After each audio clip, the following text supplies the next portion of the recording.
Raven, thanks for joining me. Thank you, Dave. So, let's just cut to the chase. Why do you want to be the mayor of Opelika?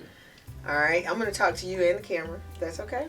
So, because I know you guys in Emerald Lakes and in Opelika need to know why I want to be mayor. And the focus for me is Opelika has such a unique place in my heart because it was the first place that I moved to that I chose.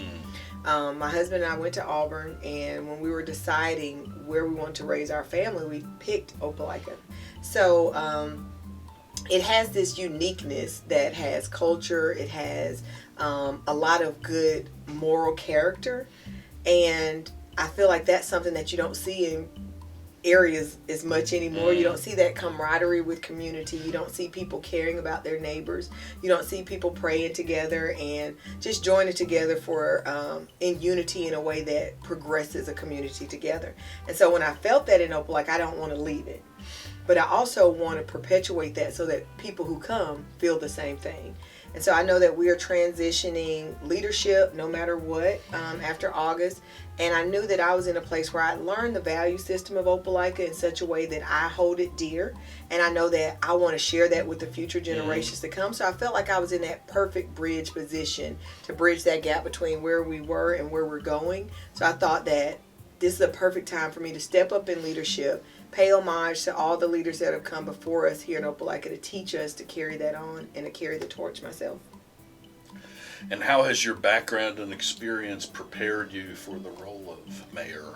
Well, first off, the mayor of Opelika is the CEO of our city. It's not really a political position, even though you do have to be able to be very cognizant of political affairs. You have to be able to navigate throughout our state politics as well as city and county. So my background, being a CEO for the last 15 years for H&S Commercial Services, which is a company that my parents started to send me to college, it's taught me how to lead a team, how to grow things in a scalable way, and how to make sure that you are galvanizing and bringing everything in the growth pattern so that nothing's left behind. So I do have a master's in business management. So I've been able to find systems and processes that make sure that we're in the best practices category instead of what's always been done category. And so I think that's something that Opelika needs now. We're growing as a city, and if we don't have the CEO of our city that's cognizant of best practices, that has seen other cities and municipalities do it in better ways, because we have a way, but it's not the only way. So we need to always challenge and push the envelope to make sure we're being better every step of the way. And so that's how I am as a CEO of my company. I have over 400 employees. That's about the same as the city. So it's pretty much on par with what I already do with leading a team, managing the finances, making sure that we're hiring, caring about workforce development. Doing that for a company and doing it for a city are very similar. What do you think would be some of the differences between running a city and running a company? I think with a company, especially when it's privately owned, you have the ability to make the decisions and you don't have as many people to answer to on your final say. But when you're in public positions, you should be able to hear feedback from people and be okay with that. And I think that'll be the biggest change for me. I'll have more feedback, more of an audience to tell me you did this right or you did this wrong, and then have to answer to why I've done that. So I can imagine some people watching this and saying, wow, she's really impressive. She hasn't had public office before. So I just want to give you the opportunity to address that. Because that's kind of like an elephant in the room. Like, okay, she hasn't been elected to an office before. Mayor is a position that has a lot of authority to it, has a big influence. So could you just talk a little bit about? Sure. I first off, I will say this. I've always been in a public place as a business owner, as a person who I consider myself to be a cultural influencer as well, amongst my peers, amongst the state. I represented Opelika at the World Games. I was a national ambassador for our country there. My family and I have represented Opelika and the state of Alabama at the White House. So these are things that I'm not foreign to. I'm not foreign to being in the public eye and being in a public place. I think what we neglect to realize is public positions can come in many different forms. Just like we have our commissions and our councils that are appointed. They weren't elected, but they were selected because they are very qualified to do the position. I think it comes down to having somebody who has vision, who has foresight to make sure to lead us in the right direction. As a city, we don't have to have previous public office to be good at a job. We don't have to have been elected to a position to know the right things to do if we put them in practice in other areas. I also think, looking back at our city history, we had a very visionary leader in Mayor Barbara Patton. She had never held public office before, but without her, we would not have Tiger Town or the Sportsplex or a lot of the things that we hold dear to our community now, if it had not been for her leadership. So I think when we marginalize people to, oh, you've never been voted in a public office, we limit our ability to grow. And I think it's a good thing for us to see people in different sectors coming into leadership so that we have a different area of focus and potential for growth. Great. Most people would say Gary Fuller's done a good job as mayor. What are some areas where you might do things differently than Gary's been doing it? I agree that he's done a good job with recruiting industry, and we've grown so much. I mean, when I came to Opelika 24 years ago, it wasn't a ghost town, but it was very quiet. It was very quiet. The things that I would do differently, I'm very transparent as a person. And I believe in letting people have their say even if they don't have their way. And I've seen through the years, our leadership has not been very inviting for public feedback. I think what we do with that is we limit honestly, the public trust from happening because we don't open that dialogue out to see what they feel about the decisions that we're making. We just kind of bulldoze through. And sometimes that can be detrimental. Sometimes you have to, as a leader, make a hard decision. But as a culture begins to shift, you see more people being vocal on social media, more people blogging about things, and podcasts and YouTubers being very vocal. People want to hear opinions, and they want to share their opinion. So I think that's something I would definitely do differently. Be more transparent as a leader and be more inviting to public feedback. My next question was about communication and Oh, how gosh. you feel about the job that the city does with communication. And of course, by asking that question, I'm kind of telegraphing that I don't think it's as good as it could be. For example, when opportunities come up for citizens to serve on boards, it's really hard to find that information. And I think there's a lot of talented people out there that would volunteer if they knew these opportunities were out there. So what sort of thoughts might you have on improving communication between the citizens and the city? Well, from my previous answer, you can tell that that's something that I'm passionate about. Transparency is one of my platform items. This comes back to being able to get the information to people and receiving their feedback. A lot of people are very skilled in our community that are underused. And so I think what we need to do is communicate, like you said, opportunities to serve, and also provide more opportunities for them to do and communicate it out in a way that is not just the same pathways. You know, we need to really dig deep and find out where people are congregating, where they're listening to their news, where they're getting their information, and make sure we're hitting on all of those points. Especially with the younger generation coming up, they're not going to open the newspaper like our generation would or my parents' generation would. They may not even be on Facebook. Right. So where are we meeting them so that they can learn and grow into leadership so that they are not coming into everything as just a pure novice? We want to make sure to partner and marry all the ways of communication so that we can be successful as a community. Let's talk a little bit about growth relative to infrastructure. This has been a hot topic. Yeah, real hot topic. It's very hot. I guess I was a little disappointed in the way the Taylor was approved because the traffic in front of the police station at certain times of day already was horrible, and then they put this giant apartment complex in there without like adding a lane or any of those sort of things. And of course, Tiger Town's a mess at certain times of day. We're growing. Yeah, so how do we balance the need for growth with protecting the quality of life? Because earlier you kind of described these Mayberry aspects of Opelika, which I think we all love. Yes. You know, strangers talk to each other on the street. I mean, it's fun and heartwarming. Yeah. But at the same time, we've got this growth that seems to be exploding. How do we balance those things? I will tell you this. Growth always has growing pains. The thing that I realized is when you have, and you're going to hear this word from me quite a bit, when you have foresight, you can start to see ahead a little bit. So if we know we're approving the growth, the subdivisions, the apartment complexes, we need to have a plan of action that allows the pathway for that to be easier as the citizens see the growth happen. You cannot have growth and development without infrastructure adjustments. If you see that happen, then that lacks foresight.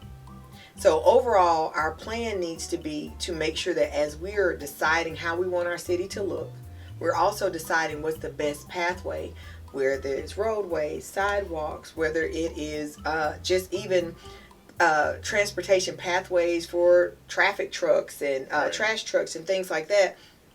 It's foresight. That's the issue that we have to solve for the city. Our infrastructure is old, but has also been neglected. And when you don't maintain, it's going to show as you start to grow. Just like in your house, over time, everybody knows you build a new house, what happens? It starts to settle, cracks form. You have to start to adjust and make preparation for that before it forms. Right. And I know I'm going to need a roof in 20 years, exactly. So I better be putting money away. There you go. There you go. And I mean, even if you're putting money away, you don't wait until the roof starts to leak. You start maintaining along the way. And honestly, that's one of the pain points that I see a lot of business owners see. We're on 8th Street now. That's one of our main thoroughfares in our downtown. We should not have potholes there.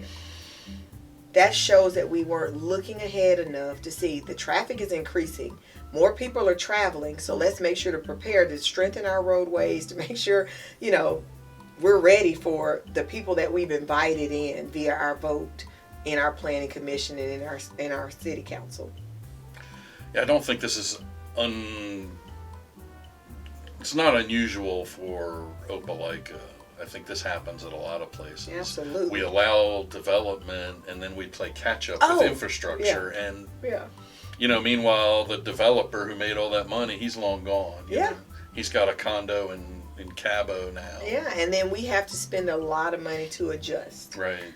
Whereas if you plan ahead, you save more. This is nothing new. No. Every city has to deal with infrastructure. So no matter who the next mayor is, no matter who gets in office, this is not a thing that's why it's not a platform point for me. Right. This is maintenance. That's like saying, oh, my platform, is Parks and Rec. Everybody has to do things where Parks and Rec is concerned. This is a point of making sure that you have the foresight to see when to do it. Do you have any thoughts on how Opelika could better support small businesses? Absolutely. I think Opelika small business, I'll say this, people want to support small business here. And you don't see that a lot of places. I mean, people think, if someone starts a business, somebody will support them.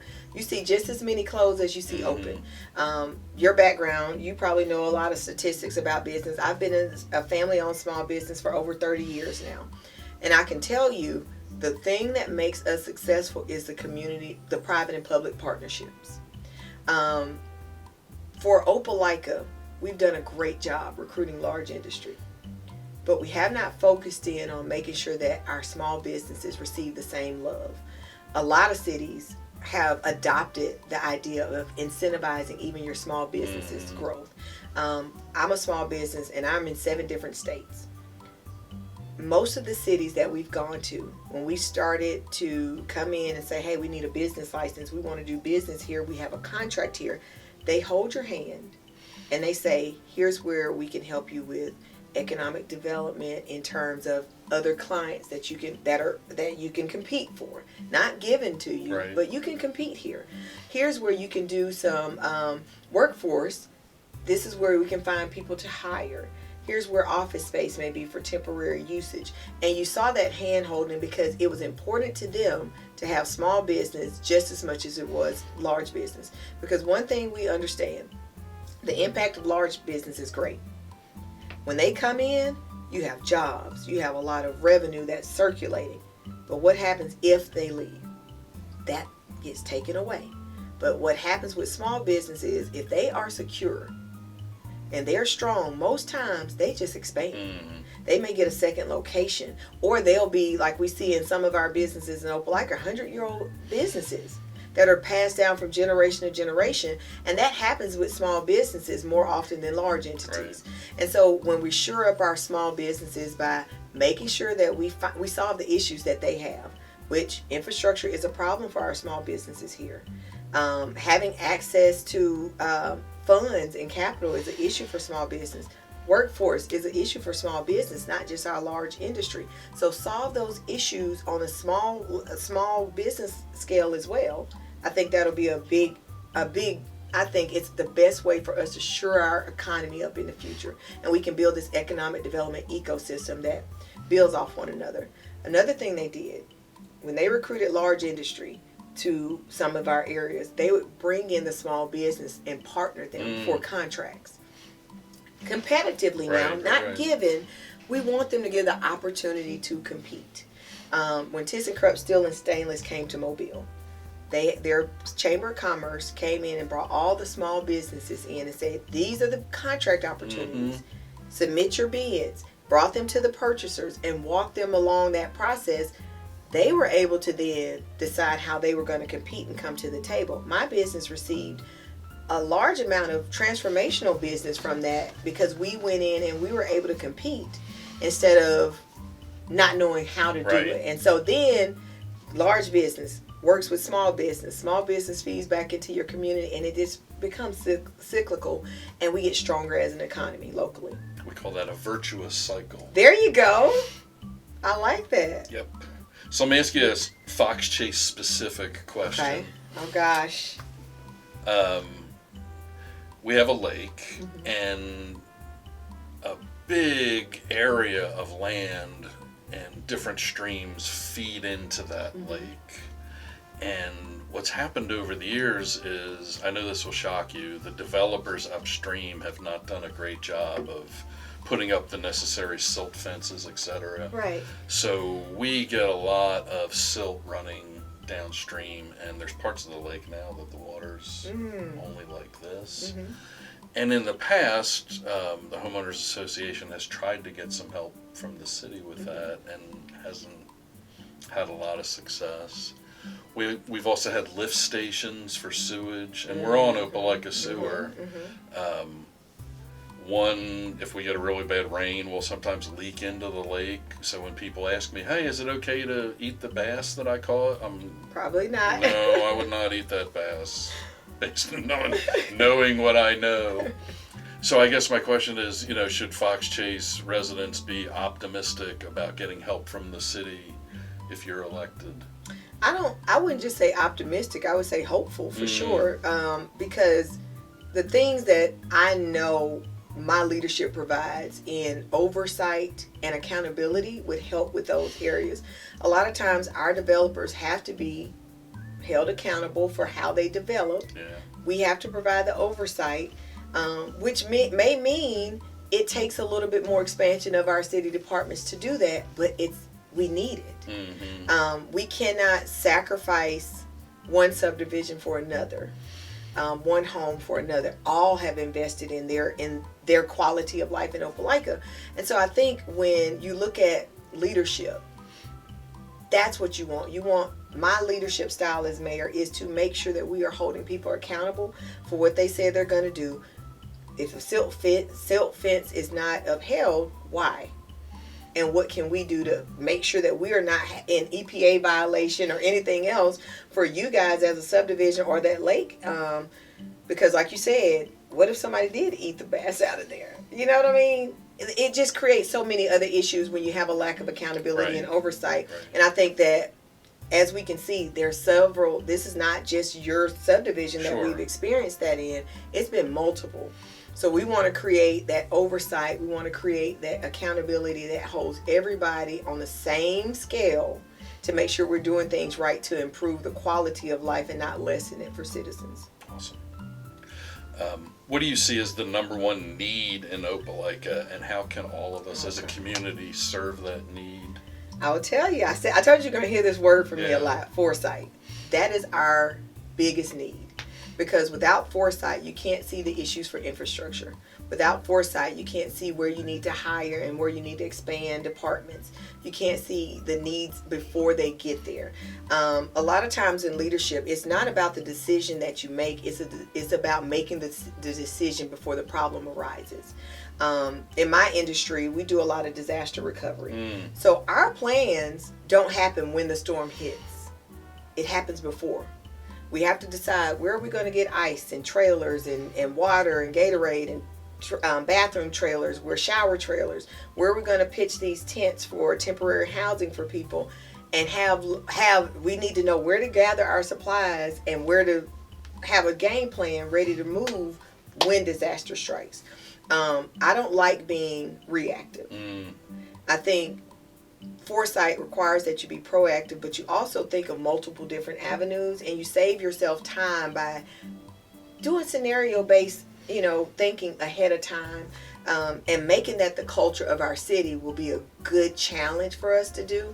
And having the foresight to do that is something I'm excited to work on. So last question, one of my neighbors wanted me to ask about Opelika schools and where you see them being in 5 or 10 years.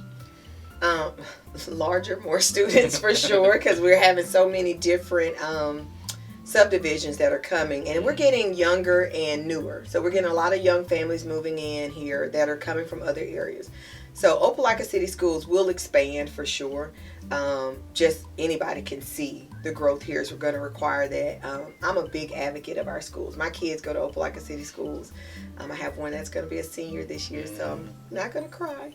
But I think the biggest thing for Opelika City Schools is to have the support from our city, because we do not know nationally what will happen with the support from the federal government for schools. I think it's best for us to prepare, like I said before, to make sure that we are ready to stimulate our economy to feed back into our schools as best as we can now. Because there are going to be needs that arise from a social work perspective, from also from a mental health perspective that we didn't have before in our schools. Right. And we have to be able to be resourceful to provide that for our kids and teachers.